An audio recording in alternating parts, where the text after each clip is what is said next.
आज जो किस्सा आपको सुनाने जा रहा हूं, यह किस्सा है भाव का। एक गांव में एक बुजुर्ग महिला रहती थी। बेटे की शादी की थी, नई नई बहू आई थी घर पे। अब उस महिला ने सोचा कि लो, मेरी जिम्मेदारी पूरी हुई, अब मैं तीर्थ यात्रा पर घूम आती। तो जिम्मेदारी पूरी कर करके वो तीर्थ यात्रा पर जाना चाहती थी। चिंता थी तो अपने लड्डू गोपाल की। घर में लड्डू गोपाल थे जिनकी सेवा करती थी। सुबह शाम भगवान को भोग लगाती थी, पूजा करती थी। फिर सोचा बहू से बात करती हूँ। बहू से बात की, बहू को बोला कि सुन, मैं तीर्थ यात्रा पर जाना चाहती हूँ, तू मेरे लड्डू गोपाल की सेवा करेगी? बहू ने कहा हाँ जरूर करूंगी। तो महिला ने बोला कि ठीक है, तू सुबह इन्हें स्नान करवाना, फिर इनको वस्त्र धारण करवाना, इनका श्रृंगार करना, मुकुट पहनाना, बांसुरी देना, और फिर इनको दर्पण दिखाना। जब तू दर्पण दिखाएगी और ठाकुर जी मुस्कुराएंगे तब इनको भोग लगाना। बहू ने कहा ठीक है, मैं करूंगी मां। ये कहकर ये महिला जो है तीर्थ यात्रा पर चली गई। अगले दिन सुबह हुई, बहू उठी। बहू ने भगवान को नहलाया, भगवान का श्रृंगार किया, मुकुट पहनाया, बांसुरी रखी, साज सज्जा की। उसके बाद दर्पण दिखाया। दर्पण दिखा करके इंतजार करने लगी कि ठाकुर जी अब मुस्कुराएंगे तो भोग लगाऊंगी। अब जो लड्डू गोपाल है वो श्रृंगार में बड़े प्यारे लग रहे हैं, सुंदर लग रहे हैं, लेकिन मुस्कुरा नहीं रहे। बहू इंतजार कर रही है कि मुस्कुराएंगे, भोग लगाऊंगी। नहीं मुस्कुराए, थोड़ी परेशान हो गई। उसे लगा शायद मेरे श्रृंगार में कमी रह गई है, मैं इतना अच्छे से उन्हें सुंदर बना नहीं पाई हूं, अच्छे वस्त्र नहीं पहना पाई हूं, तो दोबारा से नहलाती हूं, हो सकता है मेरे अंदर कोई खामी हो। वो दोबारा लेके जाती है, भगवान को फिर से नहलाती है, फिर श्रृंगार करती है, फिर मुकुट पहनाती है, फिर बांसुरी रखती है, फिर दर्पण दिखाती है, लेकिन फिर भी भगवान नहीं मुस्कुराए। सर्दी के दिन है, भगवान को ठंडे पानी से नहला रही है, फिर नहलाती है, फिर वस्त्र पहनाती है, फिर श्रृंगार करती है, फिर दर्पण दिखाती है। ऐसा कई बार होता है। कई बार होने के बाद फिर दर्पण दिखाती है और भगवान मुस्कुराते हैं। जब भगवान मुस्कुराते हैं तो भगवान को भोग लगाती है। बड़ी खुश हो जाती है, बहुत खुश हो जाती है कि भगवान को ऐसे मुस्कुराते देख करके भगवान के सामने भोग रखती है। बोलती है वाह, अब मेरी सेवा जो है वो पूर्ण हुई, भगवान मेरे श्रृंगार से खुश हूं। अगले दिन फिर उठती है, भगवान को नहलाती है, श्रृंगार करती है, दर्पण दिखाती है, फिर भोग लगाती है। अब रोज भगवान मुस्कुराते हैं, रोज भगवान को भोग लगाती है। समय बीतता चला जाता है। उसकी जो सास है, वो बुजुर्ग महिला, वापस घर लौट आती है तो बोलती है कि कल से मैं लड्डू की सेवा खुद करूंगी, और तूने अच्छे से सेवा की ना? तो बहू बताती है हाँ, मैंने रोज भोग लगाया, जैसा आपने बताया था वैसा ही किया। अब अगले दिन जो है लड्डू की सेवा करती है सास। अब सास तो इतने सालों से लड्डू की सेवा कर रही थी, भगवान की सेवा कर रही थी, भगवान का श्रृंगार करती है, मुकुट पहनाती है, बांसुरी रखती है, दर्पण दिखाती है, भगवान मुस्कुराते हैं, भोजन देती है, भोग लगवाती है। रात को भगवान जो है सपने में आते हैं इस बुजुर्ग महिला के, उसकी सास के, और भगवान आकर के बोलते हैं कि अब तू मेरी सेवा जो है अपनी बहू को दे दे। तो ये बोलती है भगवान ऐसा क्यों, मुझसे क्या नाराजगी है? बोले नहीं, तुझसे कोई नाराजगी नहीं है, तूने इतने साल मेरी सेवा की है, तुझसे क्या नाराजगी होगी। लेकिन जो तेरी बहू है ना, वो बहुत प्यार करती है मुझे, दुलार करती है मुझे। मैं मुस्कुरा नहीं रहा था, बार बार नहलाने ले गई, अच्छे से श्रृंगार किया। उसने मुझे मूर्ति नहीं समझा। उसने ये नहीं समझा कि मैं बस एक मूर्ति हूं, कपड़े पहनाने हैं, बांसुरी हाथ में देनी है, मुकुट पहनाना और भोग लगाना है। तूने कहा था कि मैं मुस्कुराऊंगा। जो जब वो इतना सुंदर तैयार करती है और इंतजार करती है मेरे मुस्कुराने का, तो मुझे मुस्कुराना होता है। मैं उसके लिए मुस्कुराता हूँ, सच में मुस्कुराता हूँ, क्योंकि वो सच में मुझे वहां जानती। सपना टूटा, सुबह सांस जो है उठी, बहू के पास गई, बहू को जाके बोली क्या हुआ था, कैसे सेवा की थी। बहू ने सारा किस्सा बताया, और उस दिन के बाद सांस ने बहू को लड्डू गोपाल जी की सेवा दे दी। इस भाव में भगवान ये बताना चाहते हैं कि देखो, जब तक तुम मुझे तस्वीर समझोगे, मूर्ति समझोगे, तो मैं मूर्ति की तरह रहूंगा, लेकिन जिस दिन तुम जान लोगे कि मैं यहां हूं तुम्हारे पास, सच में बैठा हूं, सच में भोग लगाता हूं, सच में मुस्कुराता हूं, उस दिन मैं तुम्हारे घर में विराजमान हो जाऊंगा। तो मुझे बुलाना तुम्हारी आस्था पर है। तुम्हारी आस्था पर यह निर्भर करता है कि मैं तुम्हारे पास आऊं या नहीं आऊं।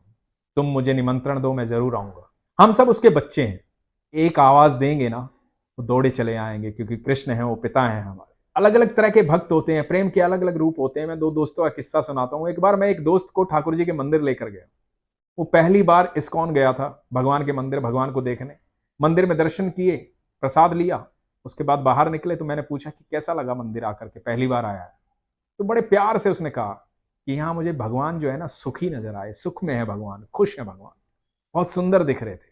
मुझे इस बात की खुशी है कि मेरे भगवान सुखी है। ये भाव है, कमाल का भाव है। दूसरे मेरे दोस्त हैं, उनसे मैंने बोला कि याद करते हो महादेव के भक्त हैं? बोला बिल्कुल मन में याद करता हूं, मैं जोर से चिल्लाता नहीं हूं महादेव। मैंने कहा ऐसा क्यों करते हो कि महादेव बोलते नहीं हो मुंह से? तो बड़ी प्यारी बात कही उन्होंने, कहा कि हो सकता है मेरे महादेव भक्ति में हो और मैं यहां से बोलूं महादेव और उनकी भक्ति टूट जाए। ये भी भाव है प्रेम का। हमारा प्रेम जो है ना, वो बड़ा ईमानदार होना चाहिए, सच्चा होना चाहिए। हमें पता होना चाहिए कि ईश्वर है, तो ईश्वर आपको अपनी लीलाएं दिखाएंगे, आपको बताएंगे कि मैं हूं। ये महज बातें नहीं है कि मैं ईश्वर से बात करता हूं, मैं सुनता हूं, मैं देखता हूं, वो मेरी सुनते हैं, मेरी उनसे बातें होती हैं। महज बातें नहीं है, ये विश्वास है, ये भाव है कि जिस दिन आ जाएगा उस दिन ईश्वर आपके भी सामने होंगे। आज जो किस्सा आपको बताने जा रहा हूं, ये अद्भुत किस्सा है। एक सेठ था, वृंदावन में रहता था, करोड़ीमल नाम था। तो नाम था करोड़ीमल, लेकिन था बहुत कंजूस। भगवान कृष्ण का अनन्य भक्त था, चाहता था भगवान की सेवा करे, पर भगवान की सेवा करने में तो पैसे खर्च होते हैं, क्योंकि भगवान को भोग लगेगा, भगवान को वस्त्र धारण करवाने पड़ेंगे, बहुत सारी चीजें लगेंगी, धूप अगरबत्ती, बहुत सारे खर्चे। अब इस खर्चे से बचा कैसे जाए, क्योंकि कंजूस है करोड़ीमल। तो एक संत के पास गया, तो संत महात्मा से जाके बोला, महाराज भगवान श्री कृष्ण की सेवा करना चाहता हूं, लेकिन चाहता हूं एक भी पैसा खर्च ना हो, बिना खर्च किए भगवान की सेवा कर पाऊं, कोई उपाय बताइए। अब महाराज समझ गए सेठ बहुत कंजूस है, उपाय बताना पड़ेगा। तो महाराज ने कहा कि एक काम करो, भगवान की मानसिक सेवा करो। रोज ये सोचो कि आपके पास लड्डू गोपाल हैं, आप उनको स्नान करवाओ, वस्त्र धारण करवाओ, भोग लगाओ, पूजा पाठ करो, उनकी आराधना करो, उन्हें प्रेम करो।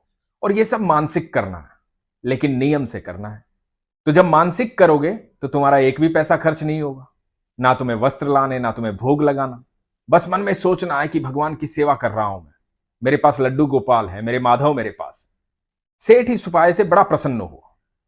सेठ ने अगले दिन सुबह से सोचा कि मेरे पास एक लड्डू गोपाल है, माधव है, उनको स्नान करवाना, उनको वस्त्र धारण करवाना, उनका श्रृंगार करना, पूजा पाठ करना, उनको भोग लगाना, ये सब मानसिक हो रहा था। और सेठ आंखें बंद करके भगवान की सेवा करता, मानसिक सेवा। ये करते करते कई साल बीत गए। रोज भगवान का ध्यान करता, लड्डू गोपाल को देखता, मानसिक सेवा में ही उसे लगता कि आज भगवान ये भोग चाहते हैं, आज ऐसे वस्त्र पहनना चाहते हैं, आज ऐसा श्रृंगार चाहते हैं, आज ईश्वर ये चाहते हैं, आज मेरे लड्डू गोपाल ये चाहते हैं। ये सब मानसिक चल रहा था। अब क्योंकि मानसिक था, सेठ के पैसे खर्च नहीं होते थे, तो रोज अच्छे आभूषण पहनाता, अच्छा भोग लगाता, जो मन करता वो भोग लगाता, जो उसे लगता कि ठाकुर जी ऐसा कह रहे हैं चलो ये भोग लगाते हैं। एक भी पैसा खर्च नहीं हो रहा, नियम से ये सब चल रहा था। एक दिन ऐसे ही सेठ जो है मानसिक भोग लगा रहा था, भगवान का ध्यान कर रहा था, ठाकुर जी का नाम ले रहा था, और भोग लगाते लगाते उसके हाथ से दूध में जो है 2 चम्मच चीनी गिर गई। अब चीनी जब 2 चम्मच गिर गई तो मानसिक भोग में भी सेठ जो है वो टेंशन में आ गया, चिंता में आ गया। बोला अरे 2 चम्मच चीनी गिर गई। अब क्योंकि सेठ है तो कंजूस ना, भले ही मानसिक भोग लगा रहा है, तो सेठ ने क्या किया कि 1 चम्मच वापस निकाल लेता हूं। जब सेठ चीनी निकालने लगा तो एकदम से भगवान ने उसका हाथ पकड़ लिया। भगवान ने जैसे ही हाथ पकड़ा, सेठ की आंखें खुल गई। सेठ ने देखा भगवान साक्षात सामने खड़े हुए हैं, भगवान मुस्कुरा रहे हैं। माधव कह रहे हैं आज चीनी मत निकाल, ज्यादा मीठा पीने का मन था इसीलिए तो 2 चम्मच डलवाई थी, निकाल क्यों रहा है, मानसिक सेवा में भी कंजूसी करेगा। सेठ एकदम होश खो चुका था, पागल हो गया था। सेठ ने जीवन में कभी सोचा भी नहीं था कि ठाकुर इस तरह से दर्शन देंगे, ठाकुर इस तरह से मिलेंगे। सेठ बोला प्रभु मैंने तो कभी सोचा भी नहीं था, मैं तो मानसिक सेवा करता हूं, मैं तो बस मन में सोचता हूं, और आप मुझे दर्शन देने आ गए, आप साक्षात मेरे सामने खड़े हैं। भगवान बोले कि तू मानसिक सेवा मन से करता है, नियम से करता है, मैं तेरी सेवा से प्रसन्न हूं। जितने मन से तूने मेरी मानसिक सेवा इतने सालों की है, इतने मन से कोई भी भक्त कभी भी सेवा करेगा, कभी भी मुझे याद करेगा, मैं उसके लिए जरूर आऊंगा। लोग भोग लगाते हैं, प्रार्थनाएं करते हैं, इच्छाएं रखते हैं, अपनी अपनी बात कह देते हैं, लेकिन मन से मेरी सेवा नहीं करते, मन से मुझे याद नहीं करते, इसलिए सालों लग जाते हैं, जन्म जन्म चले जाते हैं, मैं हर एक को दर्शन नहीं देता हूं। लेकिन जो मुझे मन से बुलाता है वो मेरी एक दिन पूजा करे, एक पल पूजा करे, एक क्षण याद करे, मैं तुरंत आ जाऊंगा, क्योंकि जो भी मुझे मन से बुलाएगा मैं मन से सुनूंगा, और तूने मेरी मानसिक सेवा बड़े मन से की है, इसलिए मैं आया हूं। मैं प्रसन्न हूं तुझसे। सेठ की आंखों में आंसू आ गए। सेठ भाव विभोर हो। सेठ बोला, प्रभु आज मुझे समझ में आया मैं किस चीज में कंजूसी कर रहा हूं। सब कुछ तो तेरा ही है, सब कुछ तूने ही दिया है। ये माध्यम भी तूने दिया कि मैं तेरी ऐसे पूजा करूं। ये सोच भी तूने दी कि मैं मन से पूजा करूं। प्रभु आप मेरी सेवा से प्रसन्न हुए। मेरा तो जीवन सफल हो गया कि मुझे आपके दर्शन हो गए, आपसे मुलाकात हो गई। साक्षात आप आ गए ठाकुर। मैं तो सोच भी नहीं सकता था, मैं पापी मनुष्य कैसे सोच सकता था कि मैं अपने भगवान की सेवा में कंजूसी कर रहा था। हे प्रभु, आप जैसा प्रेम करने वाला कोई और हो ही नहीं सकता। और मैं किस चीज में कंजूसी कर रहा था, मुझे क्षमा करें प्रभु, मुझे क्षमा करें। सेठ ने क्षमा मांगी। सेठ की आंखें गीली हो गई। प्रभु मुस्कुराते हुए आशीर्वाद देकर अंतर्ध्यान हो गए। उसके बाद करोड़ी मल ने अपना सारा धन दान कर दिया और ईश्वर की सेवा में लग गया। दोस्तों, ईश्वर कहते हैं कि आप एक दिन पूजा करो, एक पल पूजा करो। पूजा का मतलब है जब तुम मेरे पास आते हो, मेरा ध्यान करते हो, मुझसे बातें करते हो, इस सारी दुनिया को छोड़कर जब तुम अपना समय मुझे देते हो, और जब तुम इतने प्यार से, इतने प्रेम से, इतने मन से अपना समय मुझे दोगे, तो मैं क्यों नहीं तुम्हें समय दूंगा, मैं क्यों नहीं आऊंगा।